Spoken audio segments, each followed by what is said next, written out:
Hi, my name is Isabel Carter. I am 27 years old and have just completed my master's program in finance at New York University. On graduation day, I put on my deep blue gown and stepped onto the stage to the solemn music and the thunderous applause echoing through the hall. Around me, my classmates were cheered for, called by name, embraced proudly by their parents, with bright bouquets tossed into the air. But when I turned my head slightly toward the audience, all I saw was a row of cold, empty seats. There were no flowers, no signs of encouragement, and no one from my family who cared to witness the moment I had sacrificed 5 long years to achieve. The only photo I have from that day is one where I stand alone among a sea of radiant faces, my smile so forced that when I look back at it now, even I feel estranged from it. I wasn't surprised, but the sting was still sharp. For years, I had grown used to my parents' indifference and favoritism. To them, my achievements were nothing extraordinary. They believed that as a daughter, I was meant to shoulder burdens, to sacrifice, to simply endure. On the day of my graduation, instead of pride, they acted as if I did not exist. What I did not know was that later that night, when I returned to the house whose every mortgage payment had been drawn from my own account, I would be dealt an even harsher blow. My mother would look me in the eye and tell me to start packing, to give up the house to Daniel, the son they had always treated like a treasure. They thought I would cry, beg, or plead, but I only smiled. Because they had no idea that I had been preparing for this day for a very long time, and the price they would pay would be far greater than they could ever imagine. Before I tell you the rest, I want to ask you, whoever you are, listening to my story now, have you ever been abandoned by your own family at the most important moment of your life? And where are you listening to this story from today? That evening, after the ceremony had ended, I drove back home. The 2-story house with its gray shingle roof appeared before me, every brick in its walls a reminder of the nights I bent my back to keep it standing through countless mortgage payments.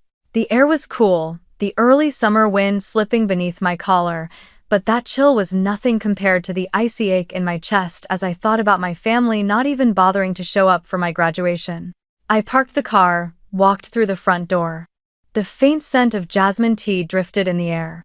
In the living room, my mother, Linda, sat leisurely on the leather sofa, one leg crossed over the other, holding a white ceramic mug with the Brooklyn Bridge printed on it. I froze for a moment. That was the very mug I had bought her one Christmas, using the money I had saved from a part-time job during my final year of college. Back then, I thought a small gift might show her how much I cared. But now, seeing that mug in her hand, it felt like a bitter symbol of irony. The gift I gave her remained, but I myself had never been valued. She took a sip of tea and spoke with a calm, deliberate tone, laced with hidden malice. Daniel is about to get married. He needs a new space to prepare for his own family.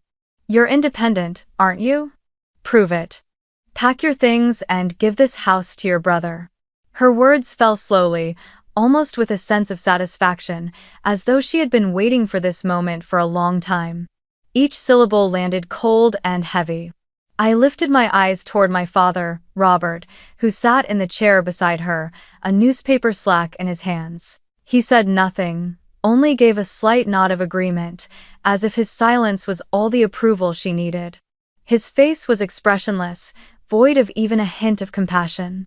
I had once hoped my father might take my side, but instead he remained a shadow, always complicit in whatever my mother decided.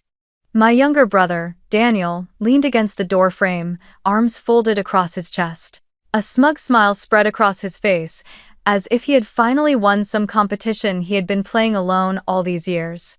His eyes gleamed with mockery, and he didn't bother to hide it. I had supported him for so many years, paying his tuition, covering the maintenance of the car he drove, even funding the international trips he bragged about to his friends. And yet here he was, grinning as I was cast out of the very house I had carried on my shoulders. I took a deep breath, keeping my voice steady, but each word carried its full weight.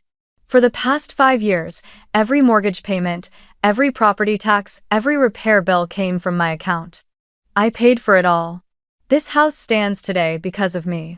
I looked straight into my mother's eyes, searching for even the slightest flicker of doubt, some spark of conscience.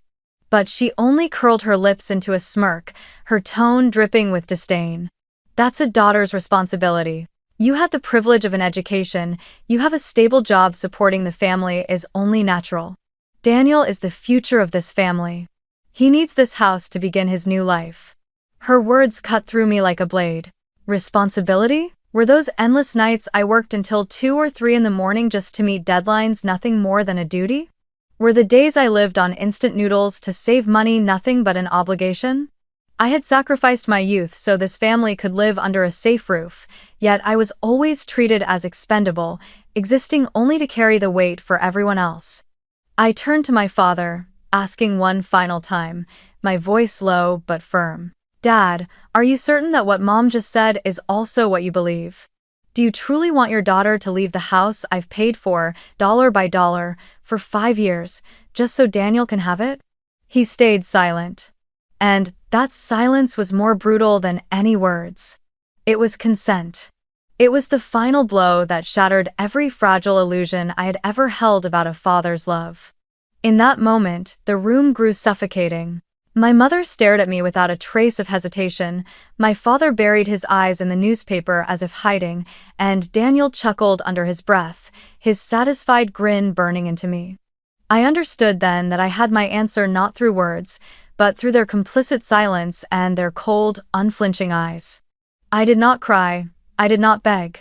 My heart felt frozen, and in that stillness I realized I had been preparing for this day all along. I only smiled, a cold, sharp smile that for a fleeting moment stripped them of their usual confidence. I rose to my feet and walked toward the staircase.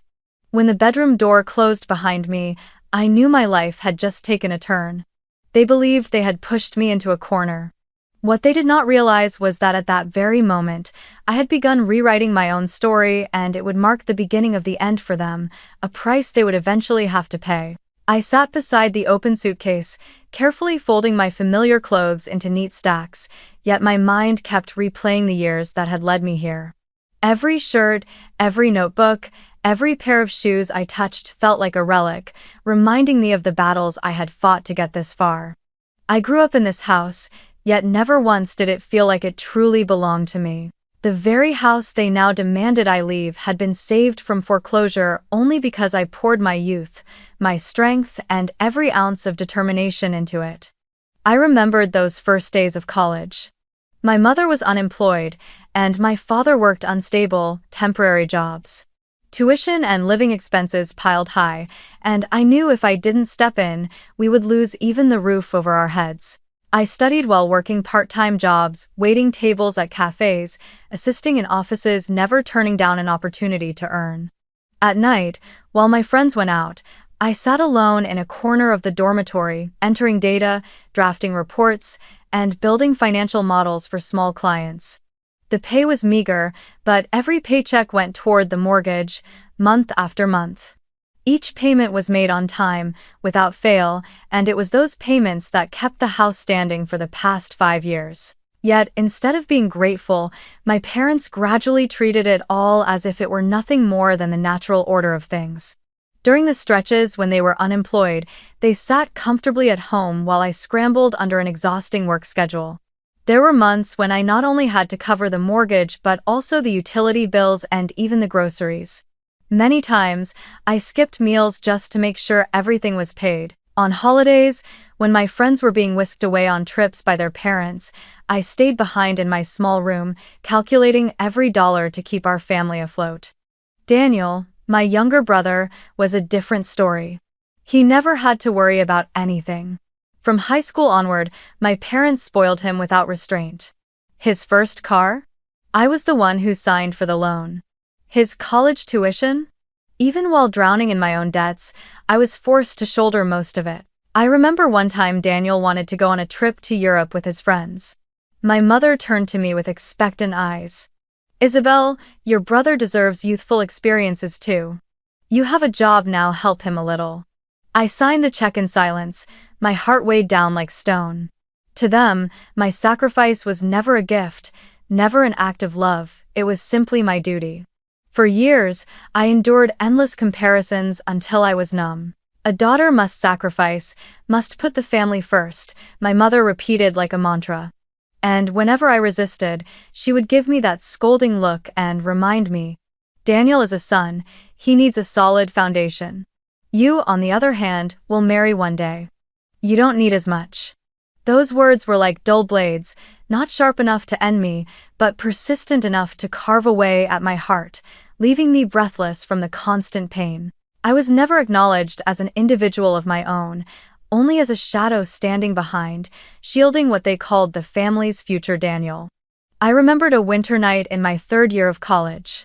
Outside, snow blanketed everything in white while I curled up in my small room, typing a financial analysis report for a Wall Street client. My fingers were stiff with cold, but I couldn't stop working, because the bank would withdraw the mortgage payment in the morning. Meanwhile, Daniel was partying in Miami, posting pictures of his bright, carefree smile. Beneath those photos, my mother commented, "My brilliant son, enjoying life the way he should." I read those words in the dark, feeling as though I did not exist at all. Once, I asked my mother, "Have you ever thought that I too need to be loved and acknowledged?" She only gave a faint, dismissive smile. A daughter shouldn't ask for too much. Your duty is to keep this family standing. One day, you'll understand. But today, when they outright told me to pack my things and leave, I finally understood that my sacrifices had never been recognized. They were nothing more than excuses, a way for them to continue exploiting my silence and my labor. Those memories flooded back, pressing heavily against my chest as I placed the last of my finance books into the suitcase. I ran my hand along the spine of an old textbook, recalling the countless sleepless nights when I balanced part-time work, coursework, and financial calculations just to scrape together enough money to send home. Each yellowed page was proof of a youth drained dry. The present pulled me back as the wheels of my suitcase squeaked against the floor. I stood, gripping the handle tightly, and took one last look around the room. A few family photos from my childhood still sat on the bookshelf, but they felt like artifacts from another life, foreign and distant. I walked down the stairs, past the living room where my parents and Daniel still sat, as if nothing had just happened. No one said a word to stop me. Not a single glance of regret met my eyes. I opened the door and the night air rushed in. Stepping over the threshold, I felt as if a portion of the weight I had carried for years had finally lifted from my shoulders. I pulled my suitcase behind me, quiet but resolute. I did not cry. I only smiled, a cold, cutting smile, because I knew the days when they saw me as nothing more than a shadow carrying the burden for someone else were over. From this moment on, they would have to learn to live without the so-called default responsibility named Isabel Carter. The taxi took me back to Manhattan, to the small studio I had placed a deposit on just a week earlier. Yes, I had been prepared. For months, I had sensed this day would come, the day they would drop their masks completely and cast me aside without hesitation. As I stepped into the cramped studio on the Lower East Side, I took a long breath. The space was barely 30 square meters, with exposed brick walls and a single small window looking out onto rows of neighboring buildings, but it felt more peaceful than anywhere I had ever lived. Here, there were no sighs of disapproval from my mother, no reproachful glances from my father, no smug smirks from Daniel. Only me, and silence. I sat down on the thin mattress I had quickly laid out and placed my worn leather backpack on the table. Unzipping it, I pulled out the file I had been carefully assembling for years. Mortgage papers, the purchase contract for the house, bank statements spanning 5 long years. All of it in my name, with my signature, every figure undeniable. I ran my hand across the cover of the file, and a storm of emotion surged inside me, a mixture of pain and pride. Pain, because I had been forced to prepare evidence against my own parents. Pride, because at last, the sacrifices I had carried in silence would finally have a voice.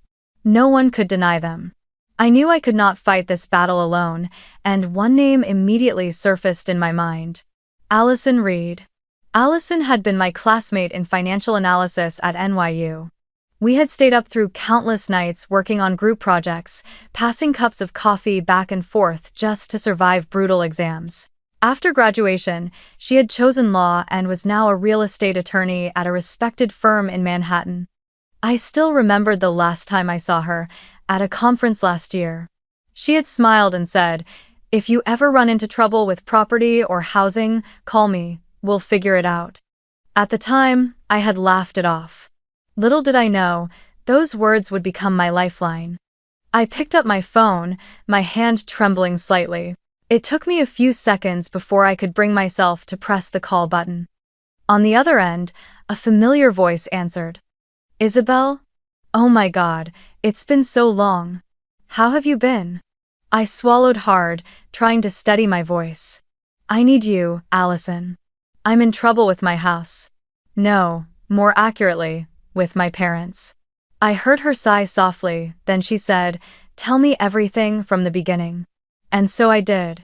I told her about the graduation ceremony where not a single family member showed up, about the cold conversation in the living room, about the shameless demand that I hand the house over to Daniel. I described the smug smile on my brother's face and my father's hollow nod of agreement. When I reached the part where I dragged my suitcase out the door, my voice broke. Allison stayed silent for a moment, then spoke with firm clarity. "Isabel, you need to remember this. If every document, every contract, every mortgage is in your name, then that house is legally yours. No one has the right to force you out, and no one has the right to take it away. Meet me tomorrow morning. I'll review the validity of your paperwork and figure out the best course of action for you."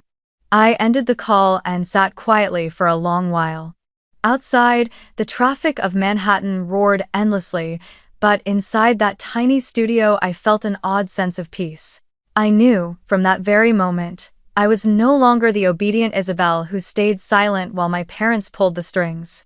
I had stepped onto a new path, and with Allison by my side, I would write the rest of my story the way I chose, not the way they dictated. The next morning, I went to meet Allison at her law office in the heart of Manhattan. The glass tower reflected the early sunlight, glittering like a reminder that the world outside kept moving forward, no matter the storms I had just endured. I stepped into the lobby, clutching the folder tightly against my chest, my mind tangled but my heart strangely calm. This was no longer the time to be weak. This was the time I would finally stand up and protect myself.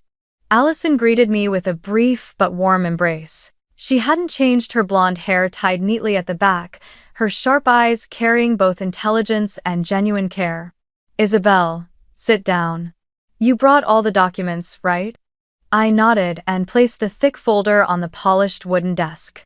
She opened it and began flipping through page after page, her eyes moving quickly over the fine print. I noticed her fingers tapping lightly on the table, as though she was already calculating every possible step in her mind. After nearly half an hour of reviewing, Allison looked up, her voice steady and certain. "Nothing could be clearer. Isabel, you are the sole legal owner of the house. Every contract, every mortgage, every payment record is in your name. Your parents and your brother have no ownership rights whatsoever. They are merely residents, and their living there has only been possible because of your goodwill." I let out a long breath, as if releasing a weight I had carried for years. But right after came a pang of sorrow, because that truth also meant that all the sacrifices I had made were never once acknowledged by them, and now it had to be validated by law. Allison set her pen down and looked directly into my eyes. "Listen, the fastest and most definitive way is to sell the house. You can keep it, of course, but that would only allow them to cling to it and keep pressuring you. If you want them to understand what real loss feels like, then cut ties completely. Sell it, take the money that rightfully belongs to you, and begin your new life." Her words echoed through the quiet office. I sat still for a few seconds, staring out the window at the towering skyscrapers of Manhattan, standing tall and proud. Selling the house, it meant severing the final tie between me and them. But perhaps that was the only true path to freedom. "I know it's not easy to decide," Allison continued, her voice softening. "But Isabel, remember this, it's not just four walls, it's a burden that drained away your youth. That house turned you into a shadow they could exploit. If you want freedom, you have to let it go. I nodded slowly. She was right. The house had never truly been a home. It had only been a monument to injustice. I turned to Allison, my eyes resolute. Make it clear, make it legal, make it undeniable. I want this to end, once and for all. A faint smile crossed Allison's face. There she is. That's the Isabel I remember, strong and decisive. She pulled a stack of papers from her drawer and placed it in front of me. This is the authorization form. Sign here, and I'll represent you in putting the house on the real estate market. We'll have it listed within the week. Every step will be legal, and no one can stop it. I picked up the pen and stared at the neatly printed lines. In that instant, a flood of memories rushed back every time I scraped together a mortgage payment from meager part-time wages. Every night I buried myself in numbers while Daniel lived carefree. All of it now culminated in this single act of signing.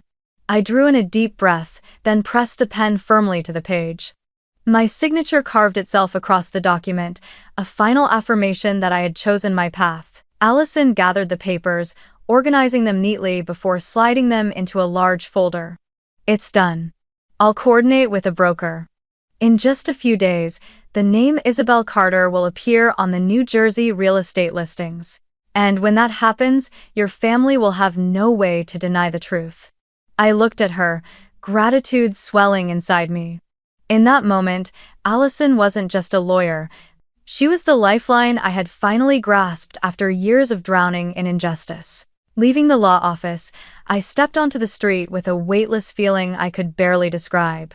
The rush of people, the blaring horns, the chaos of Manhattan, all of it sounded like a symphony heralding my new beginning. I knew that within days, the door I had closed on my family would slam shut for good, and they would finally face the cost of their disregard. I was no longer the daughter forced to sacrifice. I was Isabel Carter, the owner, the decision-maker, and now, the one rewriting the rules. Just 3 days after signing the authorization, the silence inside the Carter household was shattered. One morning, heavy knocks echoed against the wooden door of 17 Maple Street. Linda Carter opened it, still in her purple bathrobe, a cup of tea in hand. Standing outside was a neatly dressed real estate agent holding a folder. He smiled politely and handed her a business card. Good morning, Mrs. Carter. I'm here to discuss the fact that this property has been listed on the real estate market. We'll begin preparations for the first showing next week. Linda froze, her face draining pale before flushing red in a matter of seconds. Listed? What do you mean, listed? This is our house. Who gave you permission to do this? The agent remained calm. Ma'am, all legal documents are in the name of the owner, Miss Isabel Carter. I received direct authorization from her attorney. The paperwork is complete. I'm simply here to inform you. With that, he bowed politely and turned to leave, leaving Linda stunned and speechless on the doorstep. About 15 minutes later, my phone buzzed nonstop. The screen lit up with my mother's name. I knew this storm of anger was inevitable. I answered, and her shrill voice burst through the line. Isabel, you can't do this. This is the family home. We live here. Do you understand? Are you really going to throw your own parents out on the street? I sat calmly in the small chair of my studio apartment, taking a measured sip of coffee. My voice was steady, unwavering. You're right, Mother, you live there. But you're forgetting one thing. The ownership of that house belongs to me. For 5 years, who made every single mortgage payment? Who signed the contract? Not you, not Dad, and certainly not Daniel. There has only ever been one name, Isabel Carter. On the other end, I heard her choke for a moment before her voice rose into a furious scream. That's a daughter's responsibility. How could you? Daniel is about to get married, he needs a home. And what about us? What are we supposed to do? I let out a bitter laugh. Responsibility? Then what do you call all the years I carried the weight for this family? Wasn't that responsibility enough? And what about a parent's love for their daughter? Was that ever treated as a responsibility? Did you ever once ask what I needed? Suddenly, my father's voice cut in cold, firm, unyielding. Isabel, I'm warning you to stop this. If you have any sense of decency left, cancel the sale. Otherwise, we'll sue. Do you hear me? We'll take you to court. I paused for a few seconds, then answered with absolute clarity. If you want to sue, then sue. But before you do, read carefully the documents my lawyer just sent to your email. The deed is in my name, the bank statements show 5 consecutive years of payments from my account, and the mortgage contract bears my signature. If you think you stand a chance of winning, be my guest. With that, I hung up. I knew Allison had prepared everything thoroughly. Sure enough, just an hour later, Allison called, her voice edged with a quiet laugh. I've sent them the full legal file, the deed, the original contracts, the bank statements. If they still threaten a lawsuit, it'll be the same as signing their own defeat. I exhaled, relieved, though there was bitterness beneath it. I never imagined there would come a day when I'd need a lawyer to defend myself against my own parents. Back in the New Jersey house, Linda slammed her teacup down so hard that liquid spilled across the tablecloth. Robert's face stiffened, but he had no counter left to argue. The two of them glanced at each other, then turned to Daniel, waiting for him to say something. But he sat there stunned, his eyes avoiding theirs. He couldn't believe that the house he had always assumed would be the foundation of his future didn't belong to him at all. His smug confidence crumbled, replaced by confusion and fear. Linda began frantically tapping her phone, sending message after message to me. Isabel, stop this, I'm begging you. You can't do this to us. I can't bear the humiliation. Daniel's wedding is coming, are you really going to ruin everything? I glanced at the screen, then set the phone down without replying. A strange calm settled over me. For years, they had used my silence as a tool to impose their will. But now, it was my silence that became the weapon unraveling their control. That afternoon, Allison called with an update. The broker has confirmed it. The Carter house is officially listed. Within 2 weeks, there'll be an open house. Isabel, brace yourself. Your family won't accept this easily, but they no longer have the power to stop it. I nodded. There was no trembling left inside me, only resolve. They had cast me out of that house, and now I would show them what true loss really meant. Across town, Linda and Robert sat in the living room, staring at the familiar walls that suddenly felt foreign. Every corner, every doorway reminded them that the house still stood only because of Isabel, the daughter they had never valued. Panic seeped into their breaths, but they clung desperately to useless threats and empty reproaches. Meanwhile, I sat by the window of my Manhattan studio, the sunset spilling across my shoulders, whispering to myself, this game has only just begun. A week after that furious phone call, my parents sent me a message asking to meet at the house in New Jersey. My mother's text was curt, "Come back, let's talk this through once and for all." When I read it, I felt no trace of nerves. I knew this wasn't a conversation to reconcile. It would be the final confrontation, where every truth would be laid bare. That evening, I returned to Maple Street. The familiar 2-story house appeared in the fading light, but it no longer felt like home. To me, it was nothing more than an asset waiting to be liquidated. As I stepped into the living room, I saw my parents and Daniel already seated, the air heavy with tension. On the wooden table, I placed a thick folder, neatly clipped with documents, the drafted sales contract, the mortgage papers bearing my name, and a detailed ledger of 5 years' expenses, taxes, repairs, insurance, every cent accounted for. Linda's eyes narrowed at the sight of the papers. "What are you planning to do with all this? We're family. Do we really need to calculate every little thing?" I sat down, my voice calm but edged with steel. Family? A family that didn't bother to show up on my graduation day? A family that treated my paying the mortgage as a duty, as if it were nothing? A family that tried to throw me out of the very house under my name? If you already see me as a stranger, then today, we'll speak in numbers. I opened the expense ledger and spoke clearly, my voice unwavering. Who paid $1,800 to repair the collapsed roof in the winter of 2020? When the snowstorm caved it in, who emptied their savings to hire workers? The room was silent. My mother's face flushed, her eyes avoiding mine. My father stared down at the floor. Daniel shifted uncomfortably, unable to meet my gaze. I turned to the next page. Who covered the entire cost of Grandma's funeral last year? When none of you had even $1 to spare, who pulled out a credit card and paid over $6,000 to make sure she had a proper burial? Who worked overtime for months afterward to pay off that debt?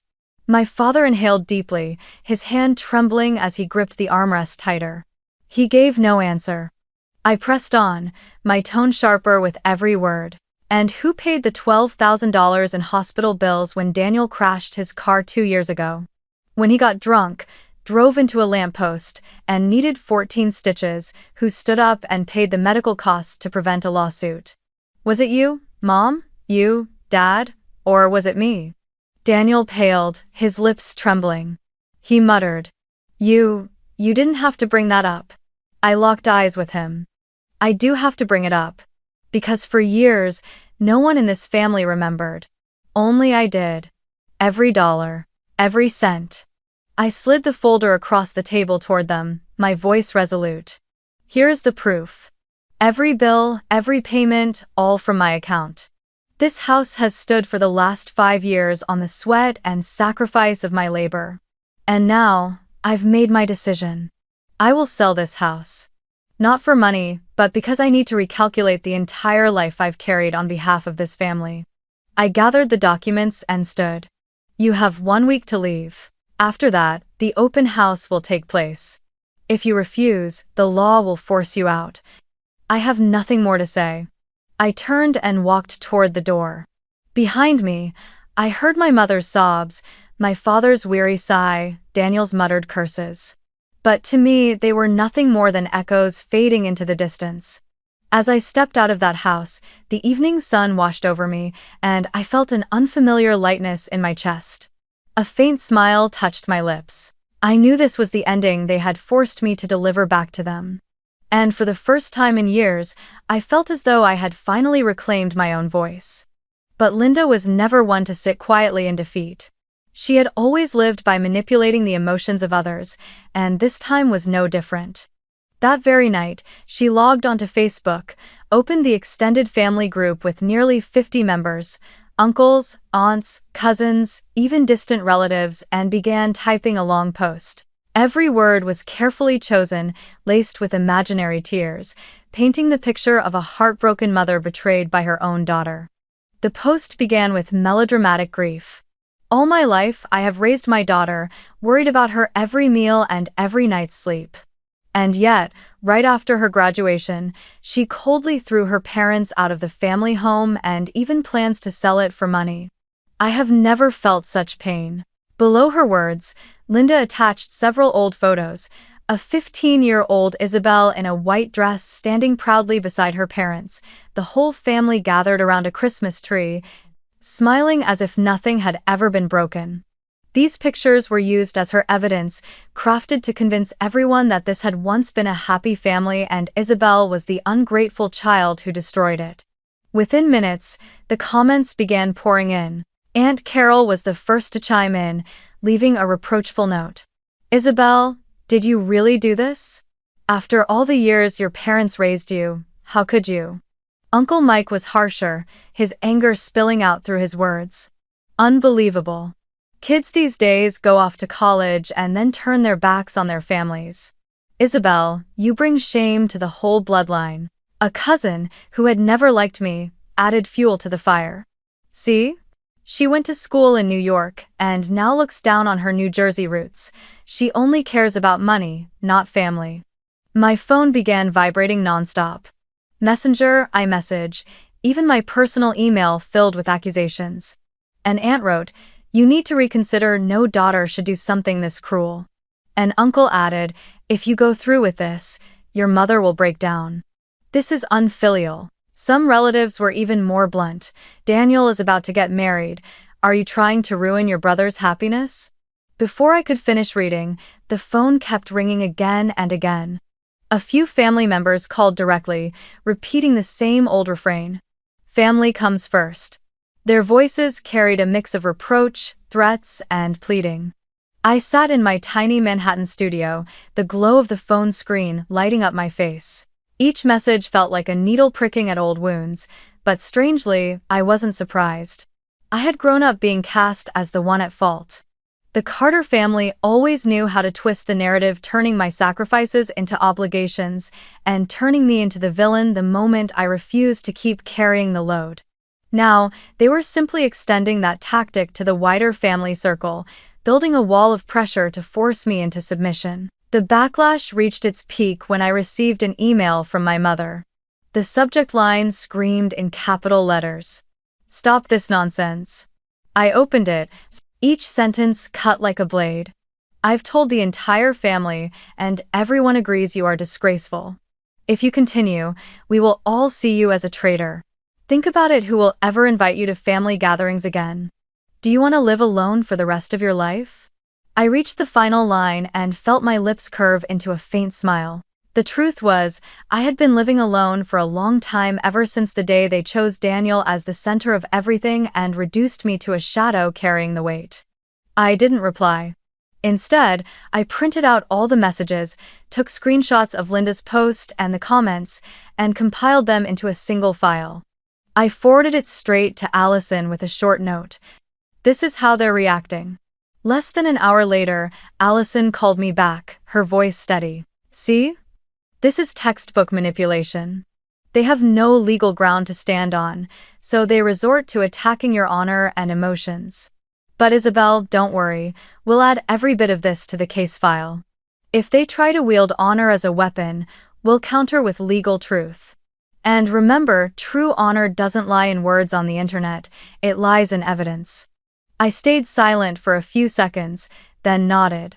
Allison's words felt like a pin piercing through the fog in my mind. She was right. All those accusations could never change the truth. I was the one who paid the mortgage. I was the sole legal owner of the house. No Facebook post could twist that fact. That night, I sat before the glow of my phone, staring at dozens of unread notifications. One message stood out from Aunt Carol. Her words were short, almost pleading. "Dear, go back. Apologize to your parents. It's not too late." I sighed, then let out a cold smile. For the first time in years, I felt no trembling under the weight of their pressure. I placed my fingers on the keyboard and typed one final response, sent to all of them. "Thank you for your concern, but the truth will speak for itself. Please wait." I shut off my phone and lay back on the bed. Outside the window, Manhattan's lights glittered like stars. In that moment, I knew the emotional battle they tried to trap me in no longer had power over me. And for the first time, I felt peace in my own silence. The first open house was only a few days away when Allison asked me to return to the house in New Jersey. This time, she wanted me to stand there myself, alongside the legal team, to put an end to any resistance my family still clung to. When I stepped into the familiar living room, Linda and Robert were already seated, their faces drawn and weary. Daniel leaned against the stair railing, his eyes darting away, unable to meet mine. The air was heavy, thick with finality. Everyone knew this meeting would be the endgame. Allison set a folder down on the table, her voice calm and measured. "We're here to have one last conversation. The property has been listed, and the transaction will proceed within 2 weeks. But before we take the final step, Isabel has something else she wants the family to know." I opened my leather case and pulled out another stack of papers I had guarded carefully for 2 years. These papers had once been the nightmare I tried to bury. But today, they had become the evidence that would deliver the final blow. I looked straight at my parents, then laid the stack of papers on the table, my voice cold and steady. "This is a $25,000 loan taken out at Community Trust Bank 2 years ago. The borrower's name is Isabel Carter Me. But the strange thing is, I never signed for this loan." I flipped to the first page and pointed to the signature line. "This isn't my signature, this is a forgery." Linda's face drained of color, her hands visibly trembling. Robert froze, his fingers locked tightly together. Daniel retreated 2 steps up the staircase, stammering, "Whoa, where did you get that?" I answered without hesitation. "During a routine review of my bank statements, I found this loan. When I went to the bank to verify, the staff showed me the file." They believed I had signed it, but the moment I saw the handwriting, I knew it wasn't mine. I stayed silent, kept the copies as evidence. And now, the time has come to expose it. Allison spoke next, her voice hard as steel. Forgery of a signature to obtain a loan in someone else's name is fraud, a serious crime. If Isabel chooses, we can file charges immediately and pursue criminal prosecution. The penalty could include years in prison, not to mention full repayment of the loan plus accrued interest. Linda broke down, tears spilling onto the table. She shook her head, her voice shaking. I only wanted to help Daniel. He was about to lose his scholarship. We needed money fast. I didn't know what else to do. I thought you'd never find out. Her words dissolved into sobs, part excuse, part plea. Robert sat motionless, his eyes vacant. He knew there was no way to deny it. He had been the one to forge the signature, his hand too familiar with every curve of the letters. He bowed his head, unable to utter a word. Danielle's face went pale. I didn't know anything. I just remember Mom and Dad saying everything was handled. Then he spun around and fled upstairs, the slam of his door echoing through the house. I watched it all unfold, but the sharp pain I once felt was gone. My heart had grown numb. I spoke only one sentence, my voice cutting through the silence. On graduation day, you told me I was independent, that I had to take care of my own life. Well, now it's true. I am independent from this family. All their dawn. Linda burst into tears, but I felt no trace of pity. Robert sat frozen like a statue, as if finally realizing the price of all those years of exploitation and silent complicity.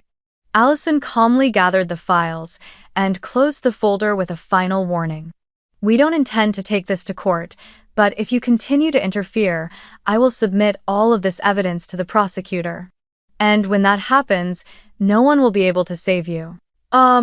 I rose to my feet, collected the expense records I had laid out the week before, and let my eyes wander over the room one last time.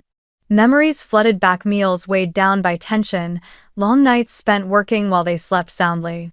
Yet, instead of heaviness, this time I felt a profound release. I had spoken the truth, presented every piece of evidence, and had nothing left to hide. As I turned to leave, my mother's stifled sobs mingled with the ticking of the clock. The door closed behind me, dividing two worlds. One was the old world of manipulation and injustice. The other was the new one, where Isabel Carter was free to write my own future, no longer bound by ties that only carried the name of family. For the first time, I felt with absolute clarity that truth had spoken, and its edge was sharper than any lie. And in that final silence, I knew the game was over. The house on Maple Street was sold in less than 2 weeks. The open house drew plenty of interest, and after a few rounds of negotiation, the deal closed at a price higher than I had even hoped for. On the day the keys were handed over, I didn't return. Allison signed the final papers on my behalf, while I sat in my tiny Manhattan studio, watching the email confirmation appear on my screen. The 6-figure sum glowed brightly, and I exhaled in relief.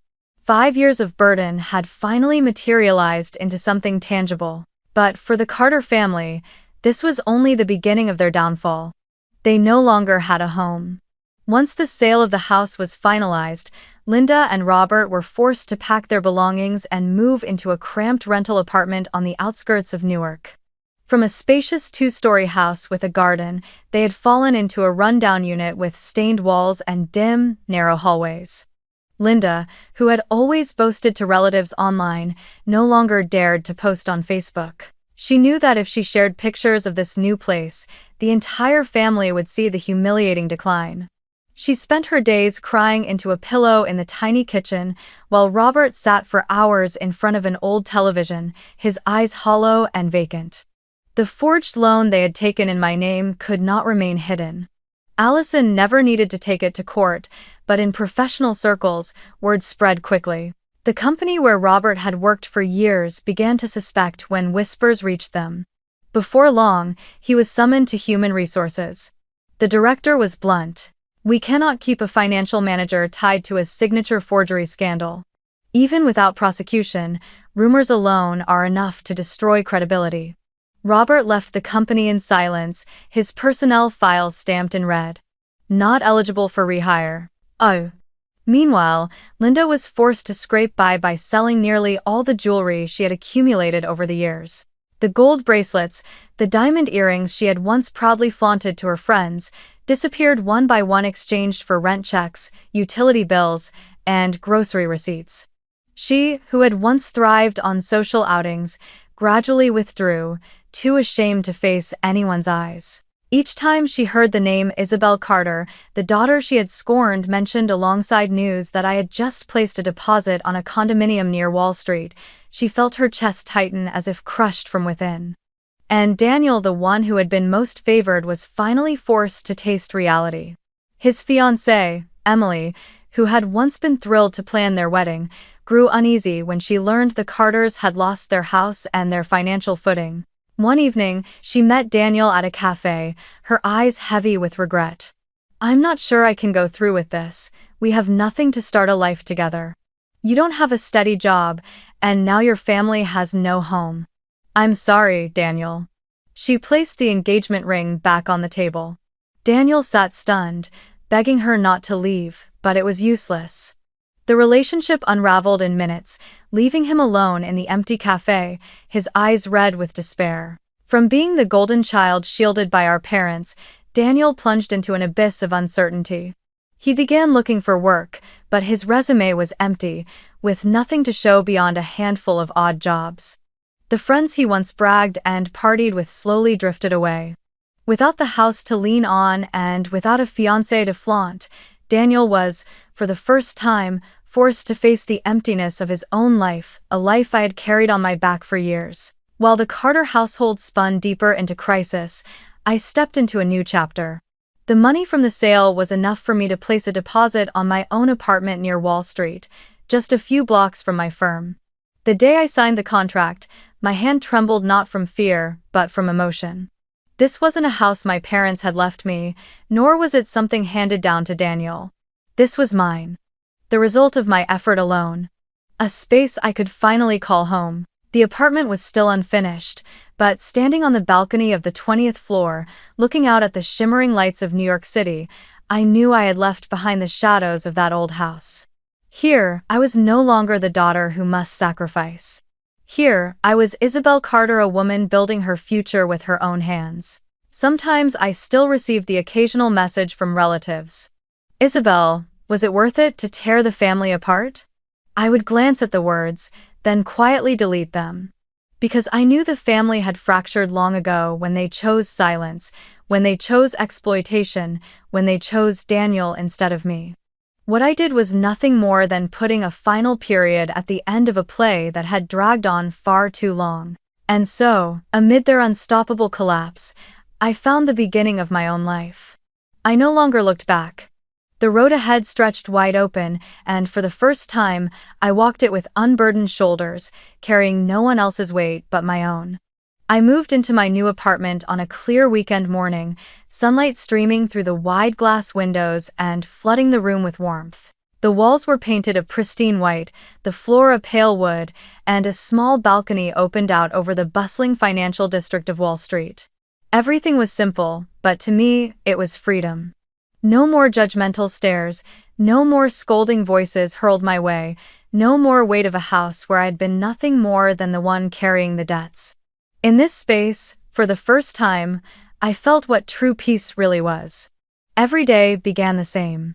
I woke early, pulled back the curtains to let the light pour in, brewed my own cup of coffee, and sat by the window reading financial news.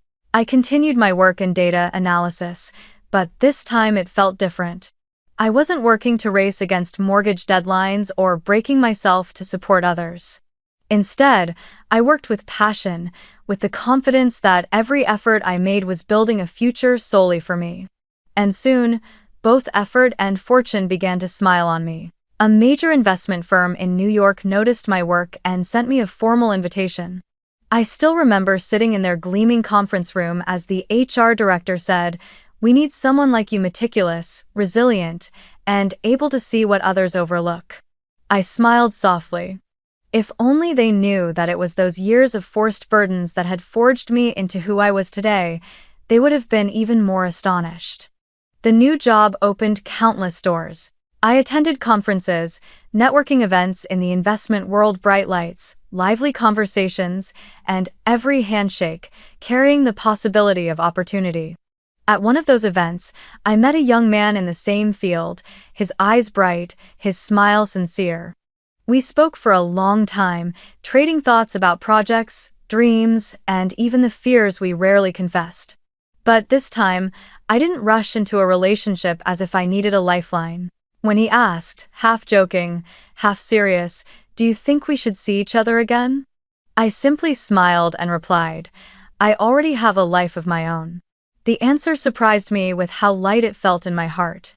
Because I knew I no longer needed anyone to fill a void. On late nights, I often sat by the window, gazing down at New York City shimmering with lights. The rush of traffic flowed like veins of fire, and the glowing towers rose like stars anchored to the ground. In those moments, I no longer felt small or invisible. I felt that I truly belonged here, part of the city, part of a future I had chosen for myself. My story did not end with tears or hatred, but with a simple truth. I had broken free from the chains called family. They once cast me out of the very house I had bled to keep standing, but they never realized I had been preparing for this all along. Independence, the very word they used to mock and dismiss me, had become the weapon that allowed me to reclaim myself. And now, I want to ask you, the one listening to my story, if you were in my place, would you forgive your parents after everything? And today, from where are you listening to this story?